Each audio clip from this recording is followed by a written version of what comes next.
Hello बच्चों, हमारे पास यहाँ पे एक क्वेश्चन है। चलो इस क्वेश्चन को हम एक बार पढ़ लेते हैं। So the question says an electronically driven loud speaker is placed near open end of resonance column apparatus। तो यहाँ पे जो रिजोनेंस कॉलम है उसका जो ओपन एंड है वहाँ पे हमने एक लाउड स्पीकर रख दिया है और जो लेंथ है एयर कॉलम ट्यूब का वो 80 सेंटीमीटर है। The frequency of loud speaker can be varied between 20 hertz and 2 kilo hertz. तो जो लाउड स्पीकर का रेंज है, फ्रीक्वेंसी रेंज, वो 20 हर्ट्ज से लेके 2 किलो हर्ट्ज तक है।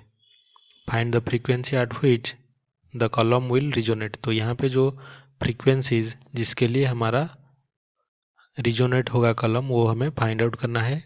Speed of sound in air हमें दिया है 320 मीटर पर सेकेंड। तो यहाँ पे सबसे पहले गिवन हमें क्या है वो लिख लेते हैं।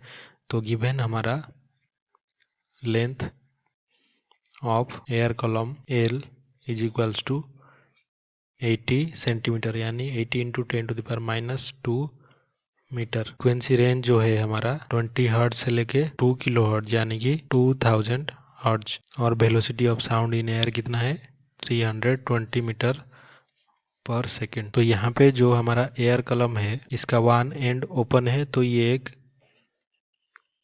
ओपन एंडेड ऑर्गन पाइप की तरह काम करेगा। तो उसमें जो रिजोनेंट फ्रीक्वेंसी होगा ये इक्वल्स टू कितने होंगे, f n will be equals to, इसके ऑड मल्टीपल्स होंगे 2n+1 into velocity v divided by 4l। तो फंडामेंटल फ्रीक्वेंसी के ऑड मल्टीपल्स होंगे। तो यहाँ पे फंडामेंटल फ्रीक्वेंसी क्या होगा, f0 is equals to 2 into 0। तो ये ब्रैकेट में जो टर्म है वो 0 हो जाएगा। तो 320 डिवाइडेड बाय 4 इंटू 0.80, तो ये हो जाएगा हमारा 100 हर्ट्ज। तो अभी अगर हम F9 निकालें, इसके नाइन्थ इसका जो हार्मोनिक्स है वो 320 into 2 into 9+1 divided by 4 into 0.80, तो ये हो जाएगा 1900 हर्ट्ज।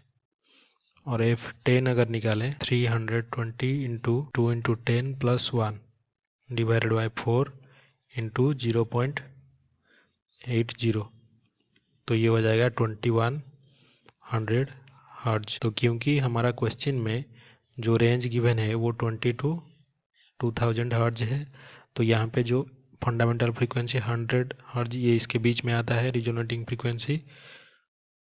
और ये जो नाइन्थ है 1900 हर्ट्ज ये भी आता है, लेकिन ये जो हमारा एंड में जो है 2100 हर्ट्ज इस रेंज के बाहर होता है, तो ये यहाँ पे नहीं हो सकता। तो यहाँ पे जो फ्रीक्वेंसीज होंगे Fn वो इक्वल्स टू कितने होंगे, 100 इसका फंडामेंटल फ्रीक्वेंसी इंटू इसका ऑड मल्टीपल 2n+1, और जहाँ पे कि n इज इक्वल्स टू 0 1 2 3 ऐसे लेके 9 तक, 10 पे ये नहीं होगा। तो ये इसका आंसर होगा यहाँ पे। तो आई होप कि आपको ये समझ में आया होगा। Thank you.